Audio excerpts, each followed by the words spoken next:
آج انشاءاللہ ہم آیت نمبر 38 سے کریں گے۔ اعوذ باللہ من الشیطان الرجیم، بسم اللہ الرحمن الرحیم۔ اس آیت میں اور اس کے بعد تقریباً جو ساری سورہ توبہ ہے اس کے اندر اب ایک ذکر ہو رہا ہے غزوہ تبوک سے متعلق، اور اس میں جو منافقین کا طرز عمل تھا اس کی طرف پریڈومیننٹ جو ٹاپک ہے وہ یہ ہے۔ تو اس لیے تھوڑا سا بیک گراؤنڈ ہم کوئکلی ڈسکس کر لیتے ہیں۔ نبی کریم صلی اللہ علیہ وسلم نے مختلف لوگوں کی طرف اپنے قاصد بھیجے دین کی دعوت کے ساتھ۔ ایک علاقہ تھا بصرہ۔ بصرہ میں رومی سلطنت کا گورنر موجود تھا، تو آپ نے وہاں پر اپنے قاصد بھیجے حضرت حارث، اور گورنر کا نام تھا شرحبیل۔ یہ شرحبیل وہی ہے جو ہمارے اردو میں جس کو اب شرجیل کہا جاتا ہے۔ تو وہ گورنر نے جو سفیر تھے حضور کے صلی اللہ علیہ وسلم ان کو قتل کر دیا، جو ایک بہت بڑا اقدام تھا، اور کسی بھی دور میں قاصدوں ایلچیوں کے قتل کو برداشت نہیں کیا جاتا۔ تو پھر نبی کریم صلی اللہ علیہ وسلم نے ایک لشکر بھیجا ان سے بدلہ لینے کے لیے۔ اب جب وہ لشکر لے کے گئے حضرت زید بن حارثہ کو، 3000 لوگ تھے، ادھر سے ان ایکسپیکٹڈلی انہوں نے 2 لاکھ لوگوں کا لشکر اکٹھا کر لیا۔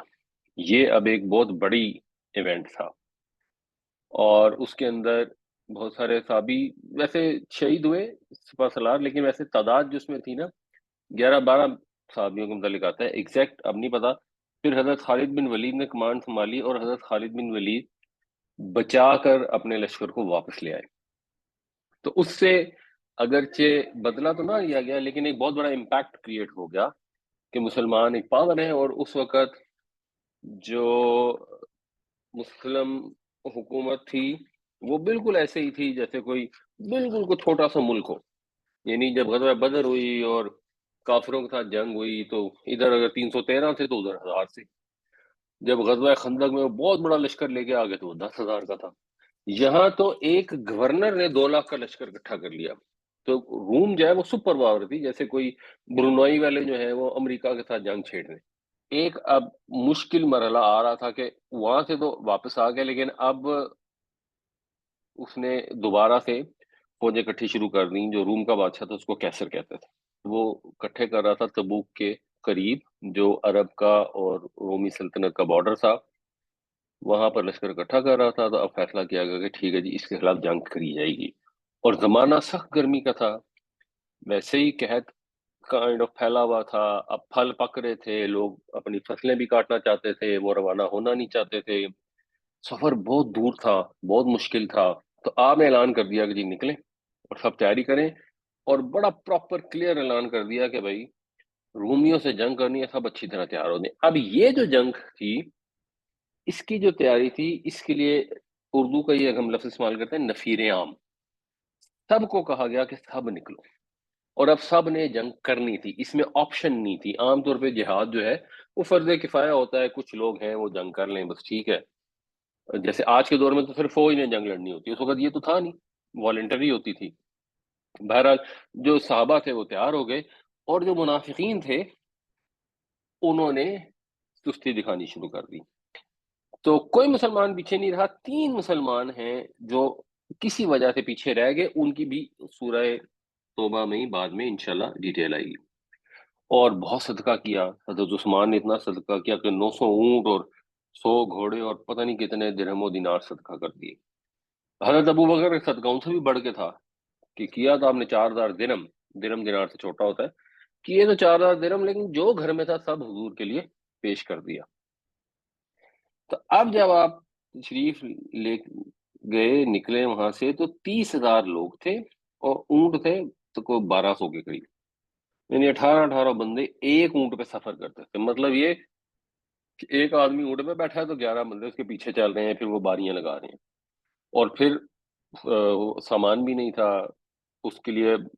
یہ نوبت بھی آ جاتی تھی کہ اونٹوں کو ذبح کیا جاتا تھا۔ بہت مشکل سفر تھا، آج کل کی طرح تو ہے نہیں کہ آپ ایک جگہ سے نکلے اور جہاز میں بیٹھ کے پہنچ گئے۔ ایون آج کے دور میں جب فوج موو کرتی ہے تو اس کو کافی مشکل ہوتی ہے۔ تو تبوک میں آپ آ کے پہنچ گئے۔ اب جب بادشاہ کو یہ پتہ لگا کہ نبی کریم صلی اللہ علیہ وسلم خود تشریف لے آئے، اس نے پھر مقابلہ نہیں کیا. اس کو آئیڈیا تو تھا کہ یہ اللہ کے رسول ہیں، اور وہ جو اس نے لشکر اکٹھا کیا ہوا تھا تبوک کے کنارے پر، وہ پھر ادھر ادھر ڈسپرس ہو گیا اور جنگ کی نوبت نہیں آئی. مگر پریکٹیکلی ٹیکنیکلی مسلمانوں کی اس میں فتح ہو گئی. سب لوگوں کے اوپر مسلمانوں کی ایک دھاگ بیٹھ گئی کہ یہ بڑے زبردست لوگ ہیں. تو یہ ایک طرح سے اس کا پیش خیمہ ہوئی کہ حضرت عمر رضی اللہ عنہ کے دور میں ایران اور روم دونوں سلطنتیں مسلمانوں سے شکست کھا گئی اور مسلمان سپر پاور بن گئے، اور وہ سپر پاور پھر کئی 100 سال تک سپر پاور رہی. تو یا ایھا الذین آمنو، اے ایمان والو، ما لکم، کیا ہے تمہیں، اذا جب، قیل لکم، قالا اس نے کہا، قیلا پیسو وائس ہے، جب کہا جاتا ہے تم سے. یہ لکم جو ہے، یعنی ایک مطلب یہ بھی ہو سکتا ہے کہ جب کہا جاتا ہے تمہارے لیے، لیکن جنرلی جو لام ہے یہ قالا کی پریپوزیشن ہوتی ہے.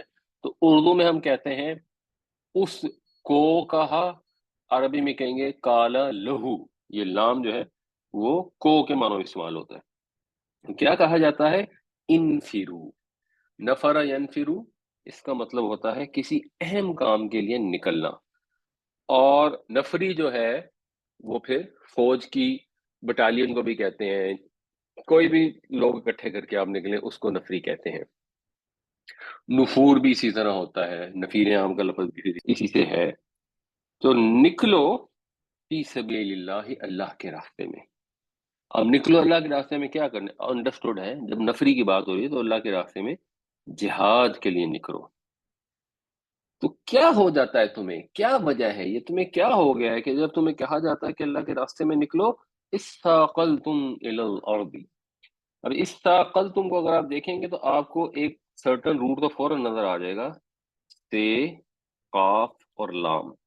جب بھی قرآن شریف میں کوئی لفظ دیکھیں، یا اگر آپ نارمل قرآن شریف پڑھ رہے ہیں تو ایک آدھ آیت پہ اس طرح سے بھی غور کیا کریں کہ یہ اس میں روٹ ہے. اردو میں کہاں استعمال ہوتا ہے؟ ثقیل کے لیے استعمال ہوتا ہے. ثقیل گفتگو ہوتی ہے، کشش ثقل ہوتی ہے، یعنی بھاری چیز، بوجھ. تو ثقلا یسقلو کا مطلب ہوتا ہے کسی چیز کو وزن معلوم کرنے کے لیے ہاتھ میں اٹھانا. تو ثقل کہتے ہیں بوجھ کو. اس سے پھر جو باب تفاعل ہے وہ ہوتا ہے تساقلا یا تساقل. اس کا مطلب ہوتا ہے کہ بوجھ کی وجہ سے کسی طرف جھک جانا، گر پڑنا. یہ تے اور سے کیونکہ قریب المخرج ہیں تو یہ اکثر اکٹھے ہو جاتے ہیں. تو جب یہ تساقلو کے اندر یہ اکٹھے ہوئے نا تو یہ ہو گیا یس ساقلو. تو یس ساقلو تو ٹھیک ہے. اس میں جب دو سے اکٹھے ہوں گے تو پیچھے ایک الف لگانی پڑے گی. تو پھر اس کو اس ساقلہ پڑھتے ہیں، لیکن یہ الف کیونکہ لگائی گئی ہے، وصلی ہے، تو جب پیچھے سے جڑے گی تو ختم ہو جائے گی.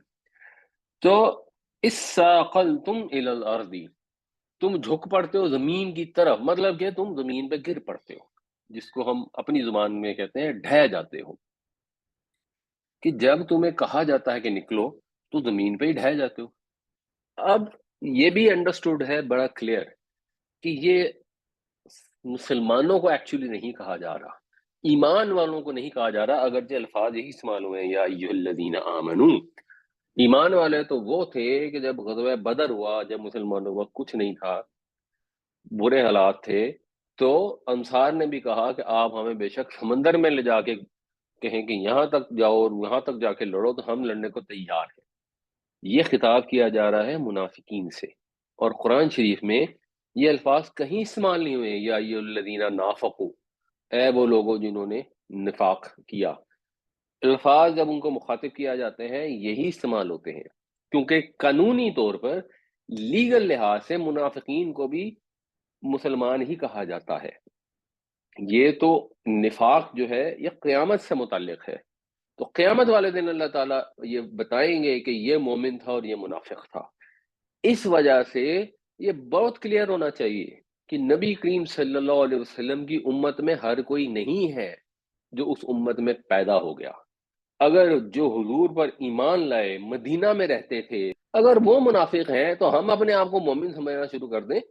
ہمیں غور کرنا چاہیے. جو نبی پاک صلی اللہ علیہ وسلم کے رستے پر چلے گا، آپ کی باتیں مانے گا، عملاً وہ کرے گا جس کا زبان سے دعویٰ کرتا ہے، وہ مومن ہے. اور جو زبان سے تو کہے میں مسلمان ہوں، یا نبی یا نبی یا نبی کرے، اور حضور کی باتیں مانے ہی نہ، آدھی مانے آدھی نہ مانے، تو وہ منافق ہے۔ اردیتم بالحیات الدنیا من الآخرہ، کیا تم راضی ہو گئے، کیا تم نے پسند کر لی بالحیات دنیا، دنیا کی زندگی، من الآخرہ، آخرت کے مقابلے میں، یعنی آخرت کی جگہ، آخرت کے مقابلے میں تمہیں دنیا کی زندگی پسند آ گئی ہے۔ یہ اصل بیماری بتائی گئی ہے، یہ بیماری کہ انسان کو دنیا کی لذتیں، اس کی راحتیں، عیش، روپیہ، پیسہ، آرام، یہ اس کو محبوب ہے خدا کے حکم کے مقابلے میں۔ تو اس کا مطلب یہ ہے کہ وہ مومن نہیں، منافق ہے، اور منافق ہونے کی بیسک وجہ ہی یہ ہے جو یہاں بتائی گئی۔ پھر اس بیماری کی حقیقت ان کو بیان کی جا رہی ہے، فما متاع الحیات الدنیا فی الآخرۃ الا قلیل، تو نہیں ہے دنیا کی زندگی کی متاع، دنیا میں جو بھی سامان تم اکٹھا کر لیتے ہو وہ تو کچھ بھی نہیں ہے آخرت میں، الا مگر قلیل، تھوڑا، یعنی وہ اس کے مقابلے میں نہایت ہی حقیر ہے۔ جو کچھ بھی اکٹھا کیا ہے، اگر وہ جب پہنچو گے آخرت میں تو پتہ لگے گا کہ کس حقیر چیز کے بدلے کتنی لازوال بادشاہی کو ٹھوکر مار گئی۔ یا ایھا الذین آمنوا ما لکم اذا قیل لکم انفروا فی سبیل اللہ اثاقلتم الی الارض رضیتم بالحیاۃ الدنیا من الآخرہ فما متاع الحیاۃ الدنیا فی الآخرۃ الا قلیل۔ اے ایمان والو، تمہیں کیا ہو گیا ہے جب تم سے کہا جاتا ہے کہ نکلو اللہ کے راستے میں تو ڈھہ جاتے ہو زمین کی طرف؟ کیا تم پسند کرتے ہو دنیا کی زندگی کو آخرت کے مقابلے میں؟ تو نہیں ہے دنیا کی زندگی آخرت میں کچھ بھی، یا آخرت کے مقابلے میں کچھ بھی۔ الا تنفروا، یہ الا وہ والا الا نہیں ہے جو لا الہ الا اللہ میں آتا ہے، جس کا مطلب سوائے ہوتا ہے۔ یہ ایکچولی ان پلس لا ہے، ان ہو گیا اگر، اور ان جو ہے یہ شرط ہے اگر۔ تو جب شرط آتی ہے اس کے بعد مضارع آتا ہے تو مضارع پر جزم آ جاتی ہے، اور جواب شرط پہ بھی جزم آتی ہے۔ تو آگے تھا لا تنفرونا، تم نہیں نکلتے، لا تنفرونا تم نہیں نکلتے، ان لا تنفرو وہ نون ختم ہو جائے گی جزم، تو اگر تم نہیں نکلو گے، جواب شرط ہے یعذبکم، تو عذاب دے گا تم کو اللہ، اور یہ یعذبکم میں بھی مضارع پر جزم آ گئی، تو عذاب دے گا تمہیں اللہ، انڈرسٹوڈ ہے، عذاباً علیما، دردناک عذاب، یعنی اللہ نے حکم دیا ہے، اللہ کے نبی کریم صلی اللہ علیہ وسلم نے حکم دیا ہے کہ اللہ کے راستے میں جہاد کے لیے نکلو۔ اب تم تن آسان ہو، مفاد پرست ہو، فصل تیار ہے، گرمی ہے، ہمت نہیں ہو رہی، سائے میں رہنا چاہتے ہو، اپنی فصلیں کاٹنا چاہتے ہو، اور تم کہتے ہو کہ ہم نہ نکلیں، جاتے ہیں نبی کریم صلی اللہ علیہ وسلم کو بہانہ کر دیتے ہیں، آپ اتنے کریم ہیں، شریف ہیں، آپ مروت سے کام لیتے ہیں، لوگوں سے سختی نہیں فرماتے، تو ہم بنا کے بہانہ کرتے ہیں، اللہ کے نبی صلی اللہ علیہ وسلم کہیں گے اچھا ٹھیک ہے، اور مسئلہ حل ہو جائے گا۔ نہیں، اللہ تعالیٰ یہ فرماتے ہیں کہ اگر تم نہیں نکلو گے تو اس کا نتیجہ یہ ہوگا کہ تمہیں دردناک عذاب دے گا۔ وَيَسْتَبْدِلْ قَوْمًا غَيْرَكُمْ، اور بدل دے گا تمہیں ایک دوسری قوم سے، ایک قوم سے، غیرکم جو تم سے غیر ہوگی، تمہارے علاوہ ہوگی۔ اب با محاورہ ترجمہ کرتے ہیں ہم کہ ایک دوسری قوم سے تمہیں بدل دے گا، یعنی یہ اللہ تعالیٰ تمہیں عذاب دینے پر بھی قادر ہے، اللہ تعالیٰ تمہاری جگہ کسی اور کو بھی لانے میں قادر ہے۔ اگر مثلاً جیسے حضرت موسیٰ علیہ السلام کے ساتھیوں نے کیا کہ پریڈومیننٹ میجورٹی نے کہا جی ہم نہیں لڑنے جائیں گے، موسیٰ تم اور تمہارا خدا جا کے لڑو، وہاں پھر ایسا ہی ہوا۔ اللہ تعالیٰ دنیا کے کام اپنے خدائی لشکر بھی بھیجتا ہے اور ایک اسباب کے قاعدے کے مطابق بھی فرماتا ہے، تو وہاں پر اللہ تعالیٰ نے پھر اس جنگ کو نہیں کروایا، وہ صحرا میں بھٹکتے رہے، ان کی جگہ جو اگلی نسل اٹھی وہ پھر کوئی غیرت مند تھی اور اس نے جنگ کی اور اس کو فتح نصیب ہوئی. تو اللہ تعالیٰ قوموں کو اس طرح بدل دیتا ہے. اور اگر سارے مسلمان منافق ہوتے خدا نخواستہ جیسے حضرت موسیٰ کے ساتھی تھے، یا ایون اگر مسلمان ہی نہ ہوتے جیسے نوح علیہ السلام کا کیس تھا، جیسے ہود علیہ السلام کا کیس تھا، تو وہ سارے مارے گئے اور ان کی نئی قوم آ گئی. تو وہ بدل دے گا تمہیں ایک دوسری قوم سے. وَلَا تَضُرُّوهُ شَيْئًا، اور تم نہیں ضرر پہنچا سکو گے، تم کوئی نقصان نہ پہنچا سکو گے ہو اس کو، شیئن کچھ بھی. ہو سے مراد موسٹ پرابلی یہاں اللہ تعالیٰ ہے. یعنی اللہ تعالیٰ جب بدلے گا، مثال کے طور پہ اگر آج کوئی ایک حکمران ہے اور وہ کسی علاقے میں اپنے گورنر کو چینج کرنا چاہتا ہے، کہتا ہے میں اس گورنر کو چینج کر کے ایک نیا گورنر لے آؤں، یا کوئی اور تبدیلی کرنا چاہتا ہے، کسی قوم کو ایک جگہ سے نکال کے دوسری قوم لانا چاہتا ہے، تو وہ ہزار دفعہ سوچے گا اور موسٹ پرابلی پوری قوم کو کسی جگہ سے ڈسپلیس کرنے کی کوشش نہیں کرے گا، کیونکہ ریٹیلیشن ہوگی اور اس کو بہت نقصان اٹھانا پڑے گا، یا بہت زیادہ امکانات ہیں کہ نقصان اٹھانا پڑے گا. اللہ تعالیٰ کے آگے تو کوئی ریٹیلیٹ نہیں کر سکتا، اللہ کے آگے تو کوئی چوں بھی نہیں کر سکتا. تو اگر وہ تمہیں عذاب دے دردناک، تمہاری جگہ دوسری قوم اٹھا لائے، تو تم اس کا کچھ بگاڑ نہیں سکتے، تمہاری کوئی کیپیسٹی نہیں ہے. واللہ علی کل شیء قدیر، ساری کیپیسٹی اللہ کے پاس ہے، اور اللہ تعالیٰ ہر چیز پر قادر ہے، ہر چیز پر قدرت رکھتا ہے. وہ جو سکیم بنائے گا، جو ارادہ فرمائے گا، اس پر قادر ہے کہ اس کو پورا کرے. وہ کسی کا محتاج نہیں ہے کہ اچھا جی اب یہ مسئلہ ہے تو کیا کریں گے، کیسے کریں گے. الا تنفروا يعذبكم عذابا اليما ويستبدل قوما غيركم ولا تضروه شيئا واللہ علی کل شیء قدیر. اگر تم نہیں نکلو گے تو وہ عذاب دے گا تمہیں، دردناک عذاب. اچھا یہ بھی بامحاورہ ترجمے نا، پھر آپ ایکچولی کریں گے تو وہ دے گا تمہیں دردناک عذاب، پھر اس کے اندر عذاب کا لفظ کرنے کی ضرورت نہیں رہ جاتی. اور بدل دے گا، تبدیل کر دے گا تمہیں ایک دوسری قوم سے، اور تم اس کا کچھ بگاڑ نہیں سکو گے، اور اللہ تعالیٰ ہر چیز پر قادر ہے. اب اگلی آیت میں پھر ایک واقعہ کی طرف ذکر کیا جا رہا ہے، تو اس کی بھی تھوڑی سی ہم ڈیٹیل جو ہے وہ سمجھ لیں تاکہ وہ ذرا آیت سمجھنی آسان ہو جائے. جس وقت نبی کریم صلی اللہ علیہ وسلم کی ہجرت کا وقت آیا تو وہاں پر مشرکین مکہ نے مل کر یہ فیصلہ کر لیا تھا کہ اب ہم سب اکٹھے ہو جائیں گے، جس کا پیچھے ذکر بھی آیا تھا. تو سارے قبیلے والے مل کے، وہ 11 بندے ہر قبیلے کے انہوں نے چنے جو نبی کریم صلی اللہ علیہ وسلم پر حملہ کریں گے اور نعوذ باللہ آپ کو قتل کر دیں گے. حضرت جبریل علیہ السلام جو ہے انہوں نے آ کے حضور کو بتا دیا، اور ساتھ انہوں نے اب یہ کہا کہ اب آپ نے یہاں سے روانہ ہو جانا ہے، اور یہ بھی کہا کہ آپ نے رات جو ہے وہ اپنے بستر پر نہیں گزارنی. آپ کو یہ اطلاع ملی، آپ اپنے رفیق صدیق اکبر حضرت ابو بکر رضی اللہ عنہ کے پاس تشریف لے گئے، ان کے ساتھ سب کچھ طے کیا. اس میں بھی آپ دیکھیں کہ اللہ نے اپنے نبی صلی اللہ علیہ وسلم کو ہجرت کا حکم دیا تو یوں نہیں ہوا کہ فرشتے آئے اور انہیں اٹھا کر لے گئے، یا انہوں نے ایک چٹکی بجائی اور پہنچ گئے. یعنی اس طرح کے کام ہو سکتے تھے، اور حضرت سلیمان علیہ السلام کے دور میں اس طرح کی چیزیں ہوتی بھی تھیں، مگر وہ ایک ایکسیپشن تھی.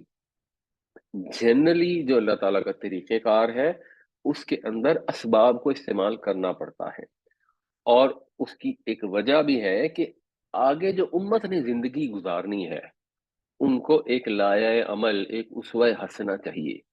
تو یہ جد و جہد، ایفرٹ، جس کو ہم کہتے ہیں پروڈکٹیو طریقے سے کام کرنا، ایفیشنٹ طریقے سے کام کرنا، پلاننگ کرنا، اسٹریٹجائز کرنا، یہ ہمارے نبی کریم صلی اللہ علیہ وسلم نے کیا اور ہمیں سکھایا، اور ہمیں سیرت سے سیکھنا چاہیے. بجائے اس کے کہ ہم نہ کام میں محنت کریں، نہ کاروبار میں محنت کریں، نہ تعلیم حاصل کرنے کے لیے ایفرٹ کریں، نہ جہاد کے لیے ایفرٹ کریں. بہت جہاد کا جوش چڑھا تو جا کے کہیں بم باندھ کے کہیں پھٹ جائیں، یا بس بیٹھے سلواتیں سناتے رہیں کہ کافروں کی توپوں میں کیڑے پڑ جائیں کسی طریقے سے. نبی کریم صلی اللہ علیہ وسلم کی سیرت پوری جد و جہد سے عبارت ہے. مکہ میں موجود تھے، مشکل ترین حالات تھے، آپ نے دین کا پیغام پہنچانا تھا، تو کتنی ایفرٹ ہمارے پیارے نبی صلی اللہ علیہ وسلم نے کی، یہ سوچنا چاہیے۔ ادھر ہم توجہ ہی نہیں دیتے، پتہ نہیں ہم سارا دن کس سوچ میں، کس خیال میں رہتے ہیں۔ زبان سے یا نبی کہہ دینا تو بڑا آسان ہے، نبی کریم صلی اللہ علیہ وسلم کے طریقے پر چلنا مشکل ہے، اور جنت کا راستہ مشکل ہے۔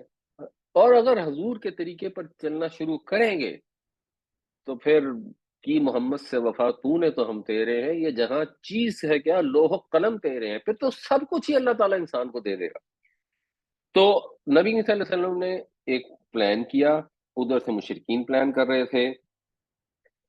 اب حضور نے حضرت علی سے یہ فرمایا کہ تم میرے بستر پہ لیٹ جاؤ، میری چادر پہن لو۔ تو مشرکین اگر جھانک کے دیکھتے تو انہیں ایسے ہی محسوس ہوتا کہ حضور سو رہے ہیں۔ اس کے بعد نبی کریم صلی اللہ علیہ وسلم باہر تشریف لائے۔ اب مشرکین بیٹھے ہیں گھات لگا کر، وہاں سے اب گزرے اور ان کے سروں پر مٹی ڈال دی۔ حضور نے اپنی سارا کچھ کر لیا، یہ والا جو پورشن تھا اب یہ اللہ نے آگے سے کر دیا۔ اور اللہ کی مدد آتی ہے آج بھی، اللہ کے رسول پہ تو آنی ہی آنی تھی، لیکن آج بھی ایسی مدد آتی ہے جو ہماری سمجھ سے باہر ہوتی ہے۔ اللہ پر بھروسہ کر کے اپنی ایفرٹ پوری کرنی چاہیے۔ تو ان کو نظر ہی نہیں آیا، حضور ان کی آنکھوں کے سامنے سے گزر گئے، بٹ وہاں سے گزر گئے۔ اب یہ نہیں کہ اب وہ مستقل یہ کام رہا، اب آپ نے سفر شروع کیا۔ آپ کو پتا تھا کہ قریش آپ کے پیچھے لگ جائیں گے، اور ان کو یہ بھی آئیڈیا تھا کہ مدینہ جائیں گے، کہ وہ مسلمان مدینہ جا رہے تھے۔ تو آپ اس راستے پر گئے ہی نہیں، آپ نے ایک الٹا راستہ اختیار کیا جو یمن جاتا تھا۔ اس پر 5 میل آپ نے سفر کیا، تو وہاں پر پھر سور کا پہاڑ ہے، اور وہ پہاڑ بڑا مشکل ہے۔ یعنی جو لوگ جاتے ہیں، بعض اوقات زیارتوں پہ لوگ جاتے ہیں نا، تو غار ہرا تک جاتے ہیں تو کافی لوگ چلے جاتے ہیں، اور وہ کنوینئنٹ ہے۔ اور غار سور پہ جب لوگ جانے کی کوشش کرتے ہیں تو وہ بہت کم لوگ جا پاتے ہیں، وہ کافی مشکل چڑھائی ہے۔ آپ وہاں چڑھ کے غار کے اندر آپ اور حضرت ابو بکر چھپ گئے۔ وہاں جا کے حضرت ابو بکر نے حضور سے کہا جی آپ نہیں جائیں، پہلے میں جاتا ہوں۔ آپ نے دیکھا، صفائی سوئی کی، کہیں سوراخ تھے، وہاں پہ انہوں نے اپنا جو لنگی تھی وہ پھاڑ کر اس سوراخوں کو بند کیا۔ 2 سوراخ رہ گئے، اس حضرت ابو بکر نے اپنے پاؤں رکھ دیے، حضور تشریف لے آئے اور حضور سو گئے۔ اس کے بعد حضرت ابو بکر کو کسی چیز نے کاٹ لیا، کوئی بچھو تھا یا کچھ بھی تھا۔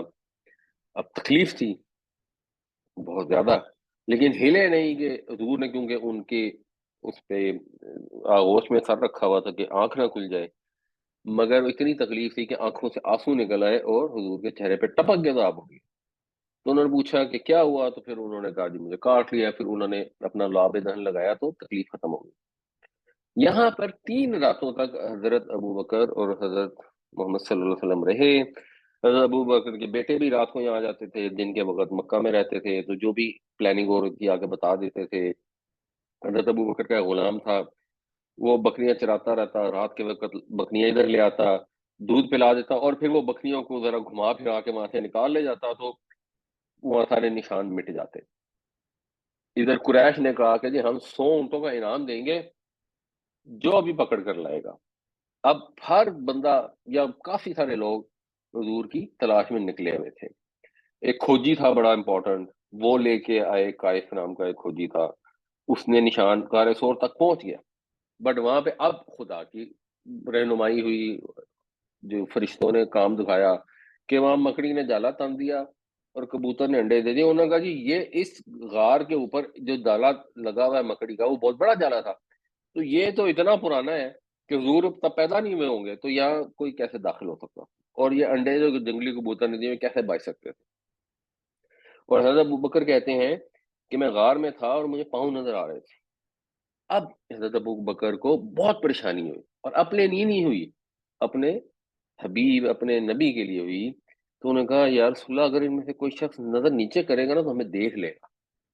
تو حضور نے فرمایا کہ ایسے 2 آدمیوں کے بارے میں تمہارا کیا خیال ہے جن کے ساتھ تیسری ذات اللہ کی ہے؟ تو ان کو اطمینان دیا، اور قریش وہاں سے نکل گئے۔ پھر اور بھی واقعات آتے ہیں، ایک سراقہ ابن مالک کا بھی آتا ہے کہ وہ بھی نکلے اور حضور کے پاس آ گئے، تو ان کا جو گھوڑا تھا پہلے اس کو ٹھوکر لگی، پھر وہ ٹھوکر لگنے کے باوجود وہاں پہنچا۔ جب وہ پہنچ گیا اور حضور کی قرت سننی شروع کر دی، یہاں تک پہنچ گیا تو جو دونوں پاؤں تھے گھوڑے کے زمین کے اندر دھس گئے، اور پھر وہ مسلمان ہو گئے ایکچولی، اور حضور سے انہوں نے وہ امن نامہ، امان لکھوا لی، جو غلام تھا حضرت ابو بکر کا، تو اس سے امان لکھوا کر رکھ لی، جو بعد میں پھر انہوں نے پیش کی۔ اور وہاں پہ حضور نے خوشخبری بھی دی انہیں کہ میں تمہارے ہاتھوں میں پتہ نہیں کیسر و کسرا کے کنگن دیکھ رہا ہوں، یا کسرا کے کنگن دیکھ رہا ہوں۔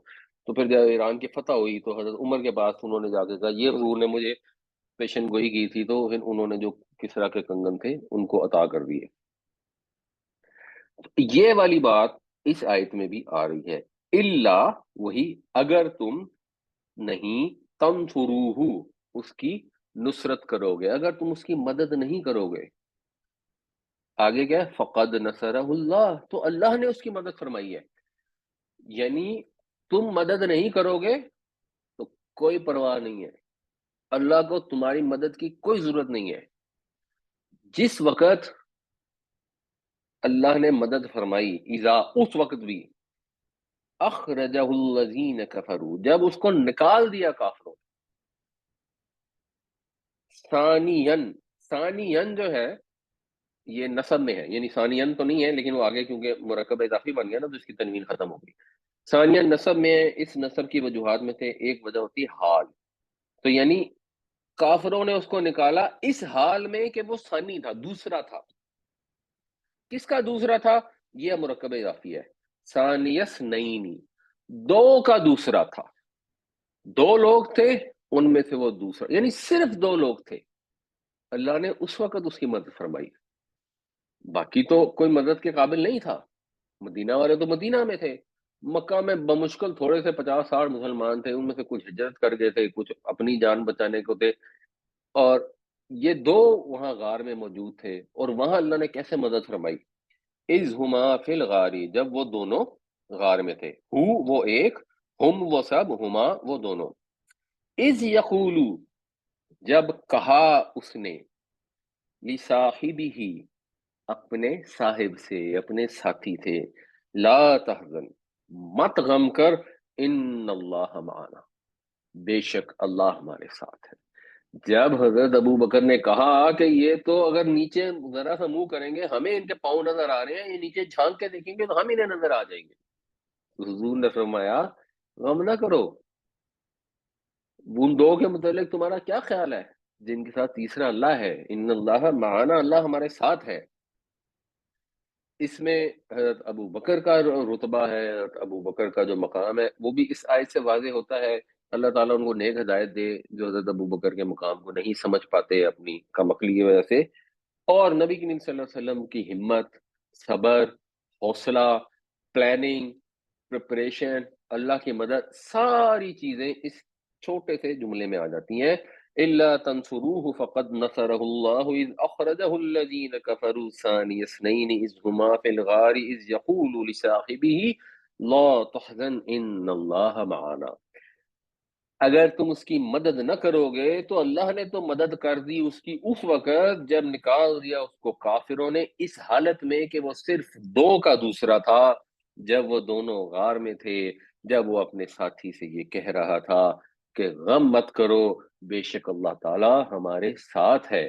فَأَنزَلَ اللَّهُ سَكِينَتَهُ تو نازل فرمائی اللہ نے اس پر اپنی سکینت، اپنی طرف سے سکون نازل فرمایا، اللہ تعالیٰ نے اطمینان کی کیفیت عطا فرمائی علیہ اس کے اوپر، وَأَيَّدَهُ اید جو ہے الف یہ دال جو یعنی ہاتھ کے لیے بھی استعمال ہوتا ہے نا، عیدن، تو آدھا یا عیدو کا مطلب ہوتا ہے مضبوط ہونا، اور اس سے جو باب تفعیل ہوتا ہے وہ پھر کرنے کے معنوں میں ہوتا ہے مضبوط کرنا۔ ایدہ یؤیدو، اس اردو میں ہم جو اس کا مصدر ہے وہ استعمال کرتے ہیں تائید، تو کسی کو سپورٹ کرنا، تو اس کو سپورٹ دی، اس کی مدد فرمائی، بجنود لم تروها ایسے جنود سے، ایسے لشکروں سے، لم تروہا نہیں دیکھا تم نے انہیں، ترونا تم دیکھتے ہو، لم ترو تم نے نہیں دیکھا، ہا ان کو، یہ جنود ٹوٹی پھوٹی جمع ہے اس کے لیے ہا کا مؤنث کا صیغہ واحد کا استعمال ہوا، جن کو تم نہیں دیکھ سکتے، جو تمہیں نظر نہیں آئی، جنہیں تم نے نہیں دیکھا، یعنی فرشتوں کے ذریعے اللہ نے مدد فرمائی، فرشتوں کے ذریعے مدد غار ثور میں بھی فرمائی، اور فرشتوں کے ذریعے مدد غزوہ بدر میں بھی فرمائی، احد میں بھی فرمائی، بعد میں بھی فرمائی، کہ رول اس میں یہ ہے کہ اللہ کے نبی کی مدد کرو۔ اللہ کے نبی صلی اللہ علیہ وسلم کی مدد اس وقت بھی تھی جب حضور موجود تھے، آج بھی حضور کی مدد کیا ہے کہ آپ جس رستے پہ چلنے کے لیے کہہ رہے ہیں اس پہ چلو۔ اگر کہیں ظلم ہو رہا ہے تو ظلم کے خلاف جد و جہد کرو۔ ظلم کے خلاف جد و جہد کرنا دین کی مدد کرنا ہے، دین کی نصرت کرنا ہے۔ اس کے لیے رسول کی مدد کے لفظ بھی استعمال ہوتے ہیں، قرآن شریف میں یہ بھی استعمال ہوتے ہیں کہ من انصاری اللہ، کون میرے مددگار ہیں اللہ کی طرف؟ تو جس میں جواب میں حواریوں نے کہا نحن انصار اللہ، ہم اللہ کے مددگار ہیں، یعنی اللہ کو تو مدد ضرورت نہیں ہے، اللہ کے دین پر چلنے کے لیے اللہ کے راستے کی جب مدد کریں گے تو اللہ تعالیٰ اس کو اپنی مدد کا یہ اتنا بڑا رتبہ عطا فرماتے ہیں۔ تو ایسے لشکروں سے مدد فرمائی جن کو تم دیکھ نہیں سکتے، وجعلا، اور کر دیا، کلمۃ الذین کفروا، ان لوگوں کا کلمہ جنہوں نے کفر کیا، السفلا۔ اب السفلا کو بھی آپ غور کریں گے تو ایک استعمال آپ نے دیکھا ہوگا، سفلی علوم اردو میں استعمال ہوتا ہے، گندے گھٹیا علوم۔ تو بیسیکلی جو سفلا اسکول کا مطلب ہوتا ہے گھٹیا ہونا، اور ایک عربی میں استعمال ہوتا ہے افعل التفضیل، یعنی اکبرو، اس کا مطلب ہوتا ہے زیادہ بڑا، ریلیٹیولی زیادہ بڑا، یہ سب سے زیادہ بڑا، دونوں مطلب ہو سکتے ہیں۔ جیسے اللہ اکبر کا مطلب ہوتا ہے اللہ سب سے بڑا ہے، اکبر کی جو مؤنث ہوتی ہے وہ ہوتی ہے کبرا، اعظم کی جو مؤنث ہوتی ہے وہ ہوتی ہے عظما۔ اسی وزن پہ جب سین فے لام پر آپ جائیں گے تو اس سے اسفل بنے گا سب سے گھٹیا، اسفل السافلین جو قرآن شریف میں آتا ہے، اور اس کی مؤنث ہو گئی سفلا، کیونکہ جو کلمہ ہے یہ یہاں پر مؤنث ہے، اس میں گولتے ہے، تو پھر یہ سفلا بھی مؤنث استعمال ہوا ہے۔ تو اللہ نے کر دیا کافروں کی بات کو پست، وَكَلِمَةُ اللَّهِ هِيَ الْعُلْيَا، اور جو اللہ کا کلمہ ہے وہ کیا ہے؟ یہ ہیا مؤنث ہے، ہوا وہ ایک مذکر، یا وہ ایک مؤنث، وہ کیا ہے؟ وہ علیا ہے، یعنی مذکر ہوتا ہے اعلیٰ، اردو میں بھی استعمال کرتے ہیں، اسی وزن پہ اس کی مؤنث بنے گی علیا، وہ بلند ہے، اللہ کا کلمہ ہی بلند ہے، اللہ کا کلمہ ہی بلند رہا، واللہ عزیز الحکیم، اور اللہ تعالیٰ زبردست ہے، اللہ تعالیٰ حکمت والا ہے، اللہ تعالیٰ زبردست ہے، اللہ کسی کی مدد کا محتاج نہیں ہے۔ تم مدد نہیں کرو گے تو پیغمبر کی مدد صلی اللہ علیہ وسلم اللہ تعالیٰ خود فرما دے گا، وہ تو ہے ہی غالب، وہ ہے ہی عزیز، وہ ہے ہی زبردست، مگر وہ حکیم بھی ہے، اس لیے وہ اپنی حکمت کے تحت بعض اوقات اس مدد کو ڈیلے کر دیتا ہے۔ جیسے اس معاملے میں حکمت یہ تھی کہ زیادہ سے زیادہ لوگوں کو موقع مل جائے کہ وہ ایمان قبول کر لیں، پہلے تو ان پر اتمام حجت ہو جائے، تاکہ یہ خلش نہ رہے کہ جی ہمیں دین صحیح تک پہنچا نہیں تھا، ابھی تو ہمیں پیغام پہنچنے لگا تھا تو آپ نے ایک دم ہم پر عذاب بھیج دیا تو ہم کیا کرتے، اور یہ بھی کہ زیادہ سے زیادہ لوگ بچ جائیں۔ تو پھر یہی مکے کے جو مشرک جو حضور کے پیچھے نکلے ہوئے تھے اور جان کے دشمن تھے اور سارے قبیلے اکٹھے ہو گئے تھے، دو چار پانچ بندوں کو چھوڑ کے جب ایونچولی فتح مکہ ہوئی سارے کے سارے مسلمان ہو، تو یہ اللہ کی کتنی بڑی نعمت تھی اور کتنی بڑی حکمت تھی۔ اس حکمت کی وجہ سے بعض اوقات لوگ پریشان ہو جاتے ہیں، کنفیوز ہو جاتے ہیں، دہریے بھی ہو جاتے ہیں کہ لو جی یہ کیا بات ہوئی، اللہ اتنا رحمان ہے تو اس نے یہ ایسے بچے کیوں پیدا کر دیے جو ریٹارڈڈ ہیں، مینٹلی ڈسیبلڈ ہے، یہ تو رحمان ہونے کے بھائی وہ اور خدا ہے کہ تم خود خدا مان کے تم نے فیصلے کرنے کے کیا ہوگا؟ وہ رحمان بھی ہے، وہ قادر بھی ہے، قدیر بھی ہے، اور وہ حکیم بھی ہے۔ اب اس کی حکمت کیا ہے وہ ہمیں نہیں پتا، نہ پتا ہو سکتی ہے، ہم جتنا مرضی ٹل لگا لیں، سارا قرآن شریف بھی پڑھ لیں، سمجھ لیں جتنا سمجھ سکتے ہیں، اللہ کی حکمت کو تو نہیں ہم جان پاتے۔ اور یہ انشاءاللہ جب ہم سورہ کہف میں پڑھیں گے وہاں پہ اس کی حکمت کی شانیں بیان ہوتی ہیں، جب حضرت موسیٰ علیہ السلام اور ان بزرگ کا قصہ ہے جن کو حضرت خضر کہا جاتا ہے، تو وہاں پہ بھی کافی واضح ہوگا۔ فَأَنزَلَ اللَّهُ سَكِينَتَهُ عَلَيْهِ وَأَيَّدَهُ بِجُنُودٍ لَّمْ تَرَوْهَا وَجَعَلَ كَلِمَةَ الَّذِينَ كَفَرُوا السُّفْلَىٰ وَكَلِمَةُ اللَّهِ هِيَ الْعُلْيَا وَاللَّهُ عَزِيزٌ حَكِيمٌ۔ تو نازل فرمائی اللہ نے اس پر اپنی سکینت اور اس کی مدد فرمائی ایسی فوجوں سے جن کو تم نے نہیں دیکھا، اور پست کر دی کافروں کی بات، اور اللہ کا کلمہ ہی بلند رہا، اور اللہ تعالیٰ زبردست ہے، حکمت والا ہے۔ انفرو، اب یہ فعل امر ہے، پیچھے آیا تھا الا تنفرو، تنفرونا تم نکلتے ہو، تو اس سے پھر جب فعل امر بنائیں گے تو وہ بن جائے گا انفرو، نکلو، خفافن، اب یہ پھر نصب میں ہے حال ہوتے ہوئے، اس حالت میں کہ تم خفیف ہو، وثقالن، اور اس حالت میں کہ تم ثقیل ہو۔ خفیف کی جمع ہے خفاف، اور ثقیل کی جمع ہے ثقال۔ تو خفیف کہتے ہیں ہلکے کو، ثقیل کہتے ہیں بھاری، یعنی ہلکے ہو تو نکلو، بھاری ہو تو، یعنی تمہارے پاس معمولی سامان ہے نہیں ہے تب بھی نکلو، اگر تمہارے پاس بہت سامان، بہت اسلحہ ہے تب بھی نکلو، دونوں صورتوں میں نکلو۔ وجاہدوا باموالکم، اور جہاد کرو اپنے مالوں کے ساتھ، وانفسکم، اور اپنی جانوں کے ساتھ، فی سبیل اللہ، اللہ کے راستے۔ یہ جو ایفرٹ ہے، یہ جو جنگ ہے، یہ اللہ کے راستے میں کریں گے وہی جہاد ہے۔ اگر قوم کی خاطر کریں گے، اگر اپنے قبیلے کی خاطر کریں گے تو وہ جہاد نہیں ہے، ایون اپنے ملک کے خاطر کریں گے وہ جہاد نہیں ہے۔ جہاد تو فی سبیل اللہ ہی ہوتا ہے۔ ذالکم خیر لکم، یہ تمہارے لیے بہتر ہے، ان کنتم تعلمون، اگر تم جانو، اگر تم سمجھو، اگر تم اس چیز کا علم ادراک کر سکو کہ کتنا بہتر ہے، اس میں جو سعادت ہے، جو برکت ہے، جو ریوارڈ ہے، جو اللہ تعالیٰ کی رضامندی ہے، اس کی حد ہی کوئی نہیں۔ اور اگر نہیں کرو گے تو جو اللہ کی ناراضی ہے، جو تمہارا نقصان ہے، اس کی بھی کوئی انتہا نہیں ہے۔ تو اس چیز کو اگر تم سمجھ جاؤ گے تو پھر یہ تمہارے لیے بہت بہتر ہے یہ عمل۔ انفروا خفافا وثقالا وجاہدوا باموالکم وانفسکم فی سبیل اللہ ذالکم خیر لکم ان کنتم تعلمون، نکلو ہلکے یا بوجھل، نکلو تھوڑے سامان کے ساتھ بھی اور بھاری سامان کے ساتھ بھی، اور جہاد کرو اپنے مالوں اور اپنی جانوں کے ساتھ اللہ کے راستے میں، یہ تمہارے لیے بہتر ہے اگر تم اس بات کو جان سکو۔ لو، اگر، کانا، ہوتا، اوردن قریباً، ارز ویسے کہتے ہیں سامان کو، تو اگر یہ ہوتا سامان، قریباً قریب، سامان قریب ہوتا، اپیرنٹلی اس سے یہاں مراد، کیونکہ جنگ کی بات ہو رہی ہے تو یہاں مراد ہے مال غنیمت، یعنی اگر یہ مال غنیمت ملنا آسان ہوتا۔ ویسے عرض ہوتا کیا ہے، یہ عارضی سے ہے نا، تو جو عارضی سامان ہے اس کو عرض کہا جاتا ہے، ایک مطلب اس کا یہ بھی ہوتا ہے۔ تو یہ مال غنیمت میں جو سامان ملنا تھا اگر وہ قریب ہوتا یعنی آسان ہوتا، مراد یہ۔ وَسَفَرًا قَاصِدًا، قاصد جو ہے، قصد یقصد کا مطلب ہوتا ہے اعتدال کا رستہ اختیار کرنا، میانہ روی کرنا، اور اس سے پھر قصد جو ہے وہ کسی چیز کا درمیان ہوتا ہے، اور قاصد ہوتا ہے جو درمیان میں ہو۔ درمیان میں ہونے والے کو قاصد کہتے ہیں، اسی لیے خط لے جانے والے کو بھی قاصد کہتے ہیں، کیونکہ ایک خط بھیجنے والا ہوتا ہے، ایک خط ریسیو کرنے والا ہوتا ہے، بیچ میں ایک بندہ ہوتا ہے جو درمیانی ہوتا ہے، اس کو قاصد کہا جاتا ہے۔ تو سفر ہوتا درمیانی۔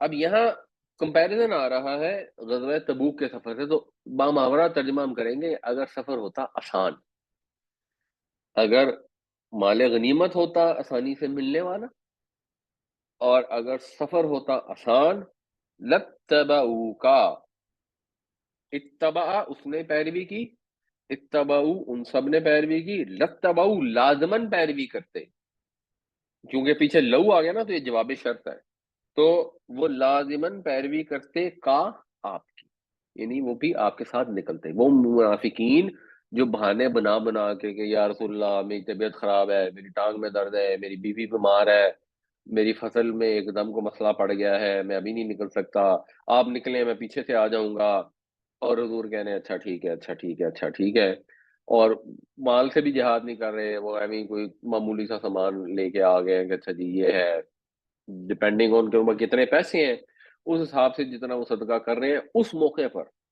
جب کفر اور اسلام کا ایک بہت بڑا مارکا درپیش ہے، سپر پاور سے ٹکر لینے جا رہے ہیں، اور جا کون رہا ہے؟ اللہ کے رسول۔ اعلان کس نے کیا؟ اللہ تعالیٰ نے۔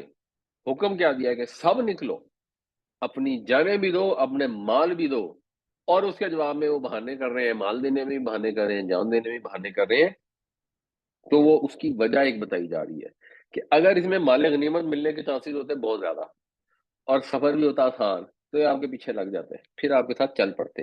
ولیکن، اور لیکن، بعودت، بعید ہو گئی، دور ہو گئی، علیہم، ان کے اوپر، الشقہ، یہ الشقہ جو ہے، یہ جس طرح اردو میں مشقت کا لفظ ہوتا ہے نا، یہ شقہ شکوف ہے، تو مشقت سے یہ لفظ نکلتا ہے، تو جو سفر ہوتا ہے، کہہ لیں کہ جو بھی سفر ہے اس کی مسافت کو کہتے ہیں، یا مشکل سفر کو کہتے ہیں۔ وہ سفر جو ایک مسافر طے کرتا ہے اس کو اشکا کہا جاتا ہے۔ تو دور ہو گیا ان کے لیے سفر، مطلب اب با محاورہ کرنا پڑے گا کہ یہ منزل ان پر مشکل ہو گئی، کٹھن ہو گئی۔ اگر یہ ہوتا لقمہ تر مال غنیمت، اور اگر یہ سفر ہوتا ذرا آسان تھا تو وہ ضرور آپ کے ساتھ چلتے، لیکن یہ منزل ان پر کٹھن ہو گئی۔ وَسَيَحْلِفُونَ بِاللَّهِ، سین سے مستقبل میں بن رہا چلا جاتا ہے، یہ اللہ نے پہلے بتا دیا۔ وَسَيَحْلِفُونَ بِاللَّهِ، اور وہ قسمیں کھائیں گے اللہ کی، لَوِ اسْتَطَعْنَا، اگر ہمیں استطاعت ہوتی، استطاع اس کو استطاعت ہوئی، استطعنا ہمیں استطاعت ہوئی، اگر ہمیں استطاعت ہوتی، لخرجنا، تو ہم ضرور نکل، پھر تو ہم نے نکلنا ہی تھا، بس ذرا استطاعت نہیں ہے، بس ذرا ہمیں تھوڑا سا مسئلہ ہو گیا ہے، معاکم، آپ کے ساتھ، یہلکون انفسہم، اہلکا یہلکو باب افعال ہے، ہلاکا کا مطلب ہوتا ہے وہ ہلاک ہوا، اہلکا اس نے ہلاک کیا، یہلکو وہ ہلاک کرتا ہے، یہلکونا وہ سب ہلاک کرتے ہیں، وہ ہلاکت میں ڈال رہے ہیں، انفسہم اپنے آپ، کار کیا ہو رہے ہیں، اپنی جان بچانے کی کوشش کر رہے ہیں، سمجھ رہے ہیں کہ وہ اپنی جان بچا رہے ہیں غضبہ پر نہ جا کر، ایکچولی کر رہے ہیں اپنے آپ کو ہلاکت میں ڈال رہے ہیں، آپ کے پاس آ کے جھوٹی قسمیں کھا رہے ہیں، کیوں کھا رہے ہیں؟ کیونکہ اپنی جان بچا رہے ہیں کہ آپ ان سے ناراض نہ ہوں، آپ ان کا مواخذہ نہ فرمائیں، اصل میں کیا کر رہے ہیں؟ اپنے آپ کو ہلاکت میں ڈال رہے ہیں۔ تو بہت دفعہ یہ ہوتا ہے کہ انسان اپنی دانست میں اپنے کو بچانے کی کوشش کرتا ہے اور بڑا خوش ہوتا ہے کہ واہ جی واہ، آپ نے دو نمبری کر لی، جھوٹ بول دیا، آپ نے بزنس میں پیسے کما لیے، آپ کہتے ہیں میں نے بڑا نفع کر لیا، کیا کیا ہوتا ہے آپ نے؟ اپنا نقصان، بڑا کوئی کسی پہ ظلم کر لیتا ہے، جبر کر لیتا ہے، کسی کو مار پیٹ لیتا ہے، گالم گلوچ کر لیتا ہے، اس کو جان سے مار دیتا ہے، سمجھتا ہے میں نے اس کو ہلاک کر دیا، حالانکہ ایکچولی کیا کیا ہوتا ہے؟ اپنی جان کو ہلاکت میں ڈالا ہوتا ہے۔ یہ جو منافقین کا طرز عمل ہے، اس کو بہت غور سے دیکھنا چاہیے، اور اپنے ایک ایک عمل کو اس آئینے میں چیک کرنا چاہیے کہ ہم منافقین والی سائڈ پہ ہیں یا ہم مومنوں والی سائڈ پہ ہیں۔ کوئی بھی کام کریں، جو بھی معاملہ پیش آئے، برادری کا پریشر ہے یہ کر دو، یہ چیک ضرور کریں۔ جب برادری کے پریشر میں یہ آ کے کر دیں گے تو جب قیامت والے دن اٹھیں گے تو عبداللہ بن ابئی کے گروپ میں اٹھیں گے یا ابو بکر صدیق رضی اللہ عنہ کے گروپ میں اٹھیں گے؟ یہلکون انفسہم، اپنی جانوں کو ہلاکت میں ڈال رہے ہیں، واللہ یعلم، اور اللہ تو جانتا ہے، وہ جتنی مرضی جھوٹی قسمیں کھا لیں، اللہ تو جانتا ہے، انہم لکاذبون، کہ یہ بالکل جھوٹے ہیں۔ یہ لام جو ہے یہ ایمفسس کے لیے ہوتا ہے، تو اب جب آپ لفظی ترجمہ کریں گے نا کہیں پہ بھی، جو میں نے بھی ایک آپ کو بڑا اچھی وہ کتاب بتائی تھی جس میں لفظ پر لفظ ترجمہ ہوتا ہے، تو اس میں لفظی ترجمہ ہوگا کہ یہ لازماً جھوٹے ہیں۔ اب یہ لازماً جھوٹے، یقیناً جھوٹے، اس سے بھی ایمفسس آتا ہے، لیکن آپ کو بہتر ترجمہ سوچنا چاہیے کہ با محاورہ کیا بنے گا۔ اس کا بہتر با محاورہ بنے گا یہ بالکل ہی جھوٹے ہیں، یہ حد درجے کے جھوٹے ہیں جو آپ سے آ کے جھوٹی قسمیں کھا رہے ہیں۔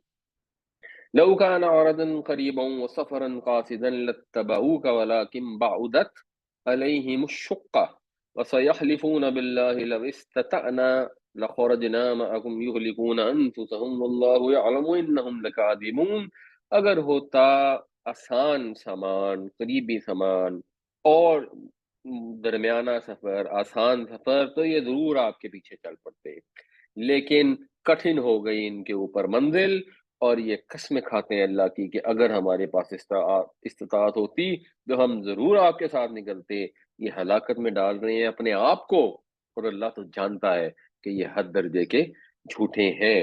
یہاں پہ آپ نے یہ یاد رکھنا ہے کہ عربی قرآنوں میں ایسے لکھا ہوتا ہے، اس کو لاکن بعودت نہیں پڑھنا، یہ جب نون غنہ اور بے ملے گی تو آٹومیٹکلی میم کی آواز آ جائے گی، وَلَكِن بعودت اف اللہ عنکا،